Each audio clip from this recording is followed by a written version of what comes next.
جو لوگ سچ بولنے کی کوشش کرتے ہیں ان کو گولیاں ماری جاتی ہیں. صحیح بالکل. ٹھیک ہے, ان کو گولیاں ماری جاتی ہیں. 120 صحابی پاکستان میں شہید ہو چکے ہیں. اچھا, ان پر پابندیاں لگائی جاتی ہیں, جھوٹے مقدمات بنائے جاتے ہیں, لیکن وہ پھر بھی کھڑے رہتے ہیں. ٹھیک ہے, انہوں نے بات ایک مالک کے بارے میں کی ہے نا, تو مالک کا نام لینے کی ان میں جرت نہیں. آپ دیکھیں یہ جتنے بھی لوگوں نے پروپیگنڈا کیا ہے, جھوٹ بولا ہے, صحیح, وہ یہ نہیں پوچھ رہے آپ سے مالک کا نام بتائیں. وہ یہ نہیں, وہ کہہ رہے ہیں حامد میر تم معافی مانگو. حامد میر کس چیز کی معافی مانگے؟ حامد میر تو اس لیے اس نے سوال اٹھایا تھا کہ وہ تو گولیاں کھاتا ہے آپ کے لیے, اور اس کو آپ جھوٹے الزامات لگاتے ہیں, گاڑی کے نیچے بم لگاتے ہیں. کیا وہ جو میری گاڑی کے نیچے بم لگا تھا اس کی ذمہ داری کس نے قبول کی تھی؟ اس وقت تحریک طالبان کا نام سامنے آیا. اس کا کون تھا ترجمان؟ احسان اللہ احسان نے بی بی سی کو فون کر کے ذمہ داری قبول کی تھی. صحیح بالکل. مقدمہ درج ہوا, احسان اللہ احسان گرفتار ہوا. کسی نے اس سے پوچھا کہ تم نے یہ جو اعتراف کیا تھا کہ میں نے حامد میر کی گاڑی کے نیچے بم لگایا, تو تم نے کس کے کہنے پہ تم نے یہ اعتراف جرم کیا تھا؟ اور پھر وہ اچانک بھاگ گیا کسٹڈی سے. ٹھیک ہے, وہ بھاگ گیا. اب میڈیا جو ہے وہ بیچارہ بتا نہیں سکتا کہ یہ سارا کیسے ہوا تھا, کیونکہ جب میڈیا کچھ سچ بولنے کی کوشش کرتا ہے آپ گولیاں مار دیتے ہیں, آپ اندر کر دیتے ہیں, آپ الزام لگا دیتے ہیں. تو جب کوئی بول نہ سکے تو آپ کہتے ہیں تم جھوٹے ہو, تم جھوٹے ہو, تم جھوٹ بولتے ہو. تو صرف اتنا سوال کر دیا کہ جی جو باتیں آپ نواز شریف صاحب کے بارے میں کہتے ہیں وہی باتیں آپ عمران خان کے بارے میں کہتے ہیں, تو آپ ہر حکمران کی تعریف کیوں کرتے ہیں؟ تو آپ کو تکلیف ہو گئی ہے. تو میں نے جو بھی بات پہلے کی ہے, پہلے تو میں نے کہا تھا نا 10% میڈیا سچ بولتا ہے, اب تو اس سے بھی کم بولتا ہے, لیکن بول تو رہا ہے نا. لیکن آپ یہ بھی تو دیکھیں کہ بولنے والوں کے ساتھ ہوتا کیا ہے, اصل سوال یہ ہے. صحیح. اچھا میر صاحب, آپ پر جب حملہ ہوا تو اس کی ایک رپورٹ آنی تھی, اس ایک رپورٹ تو ہمارے سامنے آئی تھی, تو آپ کیا مطمئن ہیں؟ کیونکہ ابھی بحث دوبارہ سے شروع ہو گئی ہے. کیا یہ جو رپورٹ آئی تھی آپ کے بارے میں؟ بھائی اگر میرے پہ جن لوگوں نے حملہ کیا تھا یا کروایا تھا, تو سپریم کورٹ کے 3 ججوں نے اس کی انکوائری کی, اور میں 3 دفعہ زخمی حالت میں ان کے سامنے پیش ہوا. صحیح بالکل. جن لوگوں پر الزام تھا وہ تو کمیشن کے سامنے آئے نہیں, اور پھر کمیشن کی رپورٹ بھی پیش نہیں ہوئی. اگر کمیشن کی رپورٹ آ جائے تو ایک مثال بن جاتی کہ یار اگر آئندہ سے آپ نے کسی کو گولیاں ماری تو پھر جو ہے نا وہ آپ کو سزا ملے نہ ملے, لیکن یہ ہے کہ دنیا کو پتہ چل جائے گا کہ یہ آپ نے کام کیا. تو وہ 6 سال کمیشن کی رپورٹ نہیں ہے, لیکن جب آپ سپریم کورٹ میں گئے, آپ نے وہاں جا کے اپنا مقدمہ پورا بیان کیا, تو آپ کے پیٹ کے اوپر پٹی بندھی ہوئی تھی. آپ تھے نا وہاں؟ میں ساتھ آپ کے ساتھ کھڑا ہوا. اب دیکھیں نا, یہ اللہ معاف کرے, اللہ تعالیٰ سب کو سلامت رکھے, جب تک آپ کو گولی نہیں نہ لگے گی پیٹ پر, 1 نہیں 3 4, صحیح بات, اور اس پہ ٹانکے نہیں لگیں گے, اور پھر زخمی حالت میں آپ کو سپریم کورٹ میں جا کے بیان نہیں دینا پڑے گا, تو آپ کو سمجھ نہیں آئے گی کہ انسان کن حالات سے گزرتا ہے. میں جب پہلے مجھ پر مجھے بلایا نا سپریم کورٹ کے انکوائری کمیشن نے, تو کراچی میں انہوں نے بلا لیا مجھے. صحیح. اب اس وقت میری حالت یہ تھی کہ میرے یہاں سے ادھر سے لے کے اور ادھر تک ٹانکے تھے, اسٹیل کے ٹانکے لگے ہوئے تھے, اور 2 گولیاں بھی جسم کے اندر تھی. تو ڈاکٹر نے کہا کہ کوئی ضرورت نہیں آپ کو کمیشن کے سامنے جانے کی, کمیشن کو کہیں کہ آپ کے پاس آ کے آپ کا بیان لے لیں, اور ہونا بھی یہی چاہیے تھا. لیکن مجھے افسوس ہے کہ مجھے جو سپریم کورٹ کے جو رجسٹرار آفس سے بتایا گیا کہ اگر آپ نہیں آئیں گے تو یہ کمیشن ختم ہو جائے گا.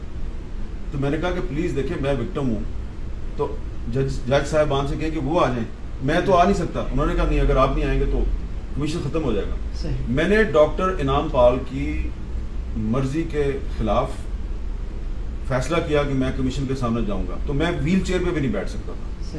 مجھے انہوں نے اس طرح اٹھایا, اسٹریچر پہ ڈالا, کسی طریقے سے مجھے پہنچا دیا سپریم کورٹ کراچی رجسٹری. جب میں وہاں ججوں کے سامنے گیا, مجھے دیکھ کے پریشان ہو گئے. تو مجھے انور ظہیر جمالی صاحب جو چیف جسٹس تھے, انہوں نے کہا آپ کا تو خون نکلا ہے. میں نے کہا یہ خون اس لیے میرا نکل رہا ہے کہ ٹانکے ٹوٹ گئے ہیں, جو اسٹچز ہیں وہ ٹوٹ گئے ہیں, کیونکہ ابھی تو تازہ زخم ہے, تو اسٹچز ٹوٹ گئے ہیں, لیکن آپ میرا بیان ریکارڈ کریں. انہوں نے کہا کہ نہیں, آپ کی حالت ایسی نہیں کہ ہم آپ کا بیان ریکارڈ کریں, ہم آپ کو پھر دوبارہ بلائیں گے, آپ جائیں. مجھے واپس بھیج دیا, صرف اس کام کے لیے مجھے واپس بھیج دیا, میرا بیان بھی ریکارڈ نہیں کیا. اب اس کے بعد پھر مجھے انہوں نے کراچی میں ہسپتال میں داخل ہوں. پہلی ہیئرنگ کراچی میں ہوئی ہے, میں پہنچ گیا, انہوں نے بیان ریکارڈ نہیں کیا. دوسری ہیئرنگ انہوں نے اسلام آباد میں رکھ لی اور مجھے اسلام آباد بلا لی. میں تو یہ سمجھا کہ یہ چاہتے ہیں کہ میں آؤں ہی نہ. ٹھیک ہے, اب میں وہاں سے جناب پھر میرے لیے یہ ڈبل ہو گیا, ایک ڈبل مشکل ہوگی. کہ پہلے میں ہسپتال سے ایئرپورٹ جاؤں, ایئرپورٹ سے میں جہاز میں چڑھوں, جہاز میں پھر میں 2 گھنٹے جہاز میں رہوں, پھر میں جہاز سے اتروں. خیر میں نے کسی طریقے سے یہ بھی مینیج کیا. تو جب میں دوبارہ نکل رہا تھا وہاں سے تو مجھے ڈاکٹروں نے کہا کہ تمہارے پہلے بھی ٹانکے ٹوٹ گئے تھے, تو اب تم نے نا ایبڈومینل بائنڈر جو ہے نا وہ لگا رہے ہیں. اس کو کہتے ہیں, وہ پٹی نہیں ہے, وہ ایبڈومینل بائنڈر ہے. وہ ایبڈومینل بائنڈر اس لیے لگاتے ہیں کہ اگر آپ کا اندر کوئی زخم ہے اور سٹچز لگے ہوئے ہیں تو وہ بائنڈ کر کے رکھتا ہے, آپ کے جسم کو باندھ کے رکھتا ہے تاکہ آپ کے سٹچز نہ ٹوٹیں. بجائے کہ آپ میرے سے ہمدردی کریں کہ میں سٹچز لگے ہوئے جسم کے ساتھ میں وہاں پہ پہنچوں, آپ مذاق اڑا رہے ہیں. لیکن یہ سارے لوگ ایسے نہیں ہیں سبوک صاحب. مجھے جب میں آغا خان اسپتال سے نکلا تھا تو عوام کی اکثریت جو ہے جو سوشل میڈیا پہ نہیں ہے, انہوں نے میری بڑی سپورٹ کی اور مجھے کہا گیا کہ تم پاکستان سے چلے جاؤ, پاکستان میں تمہارا کوئی مستقبل نہیں. میں نے کہا یہ غریب لوگ جو ہیں یہ میرے ساتھ کھڑے ہیں تو میں پاکستان سے کیوں جاؤں. تو میرا جو اصل قصور ہے نا, جس کی وجہ سے یہ کچھ لوگ سوشل میڈیا پہ ابھی تک گالیاں دیتے ہیں, وہ یہ ہے کہ یار اس کو گولیاں بھی مار دی ہیں, یہ پھر بھی ٹی وی پہ آتا ہے, یہ پاکستان چھوڑ کے نہیں جاتا, اب اس کو اور تو کچھ نہیں کہا, اس کو گالیاں دو. بم بھی لگایا تھا گاڑی کے نیچے پھر بھی نہیں بھاگا. یہ مسئلہ ہے ان کا. اچھا امیر صاحب, یہ باتیں ساری اپنی جگہ پر ہیں اور کچھ واقعات کے ہم خود میں نہیں شاہد ہیں. آپ تو بلکہ جب آپ پر قاطعانہ حملہ ہوا اس وقت بھی آپ تو ایک ادارت پیشی کے لیے جا رہے تھے, ایک کیس آپ کے اوپر تھا تو آپ پیشی کے لیے جا رہے تھے. تو یہ مجھے بتائیں کہ آپ کے اوپر یہ بھی الزام ہے کہ جب ممبئی اٹیکس ہوئے تھے تو اس وقت پوری دنیا خاموش تھی اور آپ پر الزام لگایا جا رہا ہے کہ آپ اجمل قصاب کا دنیا کو بتا رہے تھے کہ یہ پاکستانی ہے, یہ پاکستانی ہے. اب اس میں چیلنج کرتا ہوں کہ آپ اس کا بھی کوئی انکوائری کمیشن بنا لیں. صحیح. ایک بہت محترم اور اہم شخصیت جو ہے اس نے کچھ ٹی وی چینلز کے مالکان کو اپنے سامنے بٹھایا اور کہا کہ دیکھیں حامد میر جو ہے وہ اجمل قصاب کے گاؤں چلا گیا اور اس نے اجمل قصاب کے گاؤں میں جا کے اس کے گھر کے سامنے کھڑے ہو کے, دروازے کے سامنے کھڑے ہو کے پروگرام کر دیا کہ یہ اجمل قصاب کا گھر ہے. صحیح. دیکھ کتنا غلط کیا حامد میر نے. وہاں پہ جو مالکان بیٹھے ہوئے تھے سب کو پتا تھا کہ یہ بات غلط کر رہا ہے. صحیح.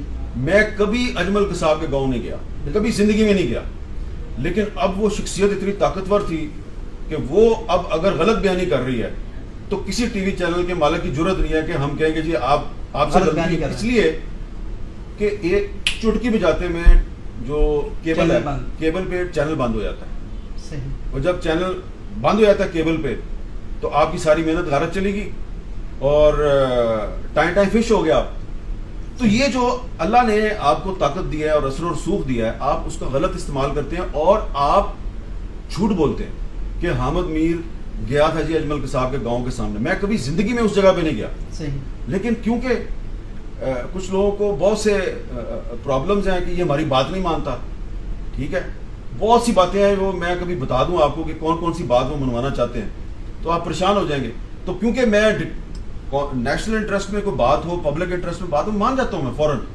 لیکن کوئی مجھے گن پوائنٹ پہ بلیک میل کرنے کی کوشش کے اور دھمکی دے گا اور میرے گھر کی جو خواتین ہیں ان کی جعلی تصاویر بنا کے سوشل میڈیا پہ لے کے آئے گا اور کہے گا کہ طارق جمیل سے تم معافی مانگو ورنہ ہم تمہارے یہ جو تصویریں ہیں اور تصویریں بھی غلط ہیں اس میں تو یہ ہم سوشل میڈیا پہ پھیلائیں گے, ننگی تصویریں.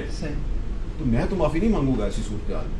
اور جو لوگ یہ کروا رہے ہیں وہ میرا نقصان تو نہیں کر رہے, وہ تو اپنا نقصان کر رہے ہیں. اگر آپ مسلمان ہیں تو اللہ تعالیٰ آپ سے خوش ہوگا کہ آپ کسی کے گھر کی خواتین کا نام لے کے رمضان کے مقدس مہینے میں گندی گالیاں نکال رہے ہیں اور ان کی جعلی تصویریں بنا رہے ہیں اور سوشل میڈیا پہ پھیلا رہے ہیں اور مطالبہ کیا کر رہے ہیں, طارق جمیل سے معافی مانگو. لیکن حامد میر صاحب یہ بات درست ہے, لیکن آپ نے جب وہاں پر جو ٹیلی تھون ٹرانسمیشن ہوئی ساری, لیکن میں نے دیکھا کہ کچھ اور لوگ ہیں جو شاید اس ٹرانسمیشن کے حصہ نہیں تھے, وہ باہر تھے, لیکن وہ مولانا صاحب کی بڑی حمایت کر رہے ہیں. وہ آپ کی مخالفت کیوں کر رہے ہیں؟ ہاں یہ بات مجھے نہیں پتا کہ کچھ لوگ مخالفت کیوں کر رہے ہیں, اور اس میں کچھ ایسے مرد و خواتین بھی ہیں جن کے میرے ساتھ بہت اچھے تعلقات ہیں, بہن بھائی والے تعلقات ہیں, برادرانہ تعلقات ہیں. تو مجھے بھی سمجھ نہیں آئی, تو اس میں مجھے بھی سمجھ نہیں آئی کہ یہ کیوں ایسے کر رہے ہیں. پھر بندہ جو ہے وہ سوچتا ہے یار کہ اگر آپ کئی سال سے آپ اپنی ٹائم سلاٹ میں آپ کا پروگرام نمبر 1 ہو تو پھر جیلسی تو ہو جاتی ہے نا, حسد بھی ہو جاتی ہے. پھر اس میں یہ ہے کہ یار ایک طرف میر شکیل الرحمان جو ہے اس کو جیل میں بند کیا ہوا, دوسری طرف حامد میر کو وزیر اعظم اپنے ساتھ بٹھا رہا ہے, صحیح. اور وہ چلا بھی گیا ہے, تو یہ بھی تکلیف ہے. اب یہ تکلیف آپ نے دیکھا نا اے آر وائی پہ کچھ بارش صاحبان جو ہیں وہ کہا گیا, یہ علماء نے مطالبہ کیا کہ حامد میر معافی مانگے طارق جمیل سے. وہ علماء اتنے نامور تھے کہ کوئی بندہ ان کو نہیں جانتا. اچھا, اب اس میں سبو صاحب ایک اور معاملہ, یہ بات میں آج کرنا چاہتا ہوں, یہ میں نے پہلے کبھی نہیں کی. کچھ جو ٹی وی اینکرز اور نام نہاد صحافی ہیں نا, ان کو ماضی قریب میں میرے ساتھ ایک بہت بڑا مسئلہ پیدا ہو گیا. کیا؟ وہ یہ مسئلہ پیدا ہو گیا کہ پچھلے سال اقتدار کے ایوانوں میں ایک بحث شروع کروائی گئی کہ پاکستان کو چاہیے کہ اسرائیل کو تسلیم کر لیں. صحیح, بالکل یاد ہے آپ کو؟ بالکل. میں نے اس پہ کالم بھی لکھے تھے. بالکل پڑھنا. اب اس میں کچھ بیک گراؤنڈ بریفنگز بھی ہوئیں, کچھ بیک گراؤنڈ میں کہا گیا جی کہ چلیں تسلیم نہ کریں لیکن اس پر ڈبیٹ کا آغاز تو کریں.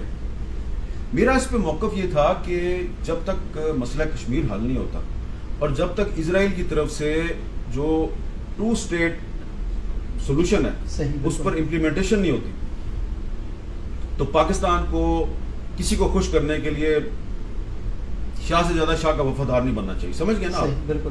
شاہ سے زیادہ شاہ کا وفادار نہیں بننا چاہیے. صحیح. ایک شاہ ہے, بالکل, ہاں, اس کا وہ چاہتا ہے کہ پاکستان اسرائیل کو تسلیم کر لے تو پھر اس کے لیے بھی آسان ہو جائے گا. صحیح. یہ میرا مسئلہ تھا. میں نے اس پر کہا جی کہ قائد اعظم محمد علی جناح کے کچھ فرمودات ہیں. 23 مارچ 1940 کی جو قرارداد ہے اس میں بھی کہا گیا کہ پاکستان کبھی عربوں کو تنہا نہیں چھوڑے گا. صحیح. تو یہ ہمارا جو اگر کوئی نظریہ پاکستان واقعی ہے تو یہ اس کی خلاف ورزی ہو جائے گی. صحیح. پھر ایک ملاقات کا اہتمام ہوا وزیر اعظم عمران خان سے. صحیح. اب اس ملاقات میں کوئی 20-25 لوگ تھے, وہاں پر یہ بحث شروع کروا دی گئی. آپ تھے؟ میں بھی تھا. اچھا, ٹھیک ہے.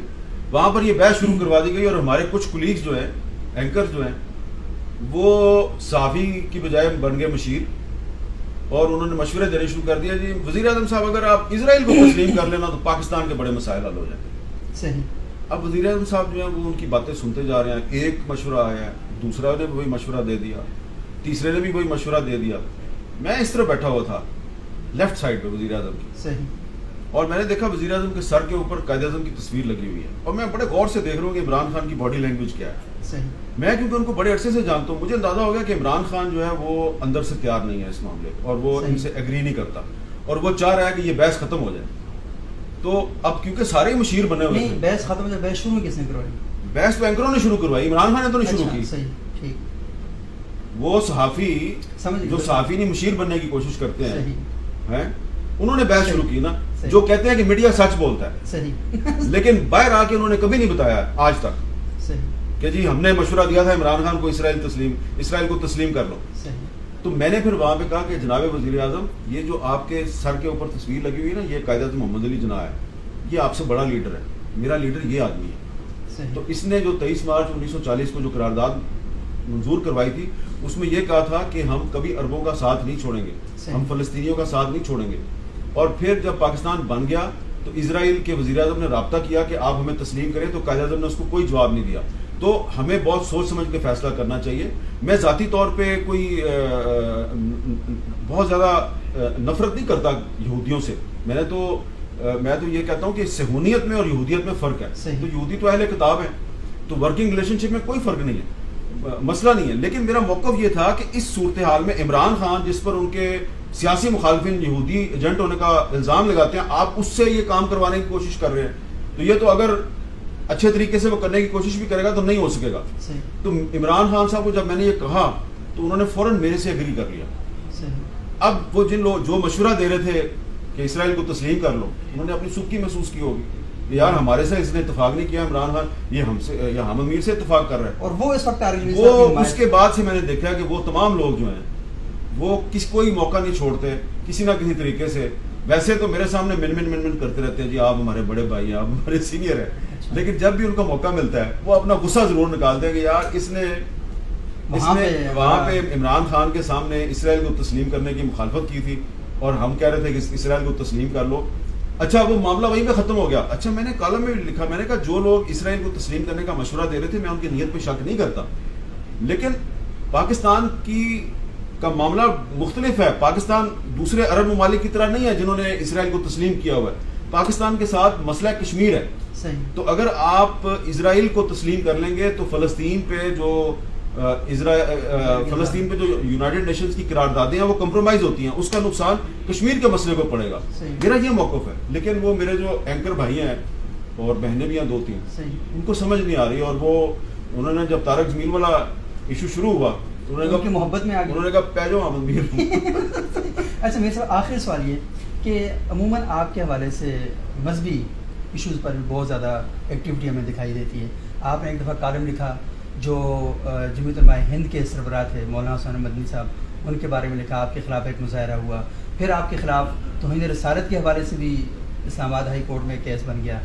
عموماً یہ رائے پائی جاتی ہے کہ آپ علماء اکرام کے مخالف ہیں, تو یہ ساری ایشو کیا ہے؟ میں کبھی کبھی تو آپ کو بہت بڑے علماء کے قریب دیکھتا ہوں, اور پھر جو مذہبی طبقہ آپ کبھی جو ہوتا ہے نا, یہ ایک اکیڈیمک ڈبیٹ تو ہوتی رہتی ہے نا, علمی بحث مباحثہ ہوتا رہتا ہے. وہ جس آپ کالم کا حوالہ دے رہے ہیں وہ شورش کشمیری صاحب کی ایک کتاب کا میں نے حوالہ دے دیا تھا, اس میں کچھ علماء ناراض ہو گئے. اب دو مولانا زاہد الراشدی صاحب جو ہیں وہ اسی مقدہ فکر کے, انہوں نے میرا ایک کالم لکھا ہے کہ میں سمجھتا ہوں کہ اگر آج شورش کشمیری صاحب اور مولانا ظفر خان زندہ ہوتے تو وہی لکھتے جو حامد میر لکھ رہا ہے. تو وہ شورش کشمیری صاحب کی کتاب کا ہی حوالہ تھا نا, تو وہ معاملہ ختم ہو گیا. تو اب اس میں دیکھیں کہ میں پاکستان کے تمام جو بڑے جید علماء ہیں ان کا احترام کرتا ہوں, اور کسی عالم دین سے صرف یہ مطالبہ کرنا کہ بھئی آپ نے ایک ٹی وی چینل کے مالک کا نام لیا ہے جو کہتا ہے کہ میں جھوٹ کے بغیر اپنا چینل نہیں چلا, پلیز اس کا نام بتا دیں تاکہ باقی مشکوک نہ ہو. آپ مجھے بتائیں یہ جائز سوال ہے کہ نہیں؟ یہ سوال جائز ہے, لیکن آپ طارق جمیل صاحب سے اگر فون کر کے ذاتی طور پہ پوچھیں. کیوں؟ انہوں نے ذاتی طور پہ بات کی ہے, انہوں نے ذاتی طور پہ بات کی ہے, انہوں نے ذاتی طور پہ بات نہیں کی ہے. اور دوسری بات یہ ہے کہ ایک اچھی چیز کی انہوں نے خود ہی معاملہ ختم کرنے کی کوشش کی, لیکن معاملہ ختم نہیں ہوا, اور اس کے بعد سے وہ خاموش ہیں. وہ ان کے مداحوں نے نہیں, مداح نہیں ہے. اچھا, اس میں ان کے بہت قریبی لوگ بھی ہیں, اور ان کی خاموشی نے کچھ سوالات پیدا کیے ہیں کہ وہ کیوں خاموش ہیں. بھائی وہ دنیا کو کم از کم یہ تو بتا دیں کہ کیا آپ پر کسی نے معافی مانگنے کے لیے دباؤ ڈالا تھا؟ کسی نے دباؤ نہیں ڈالا.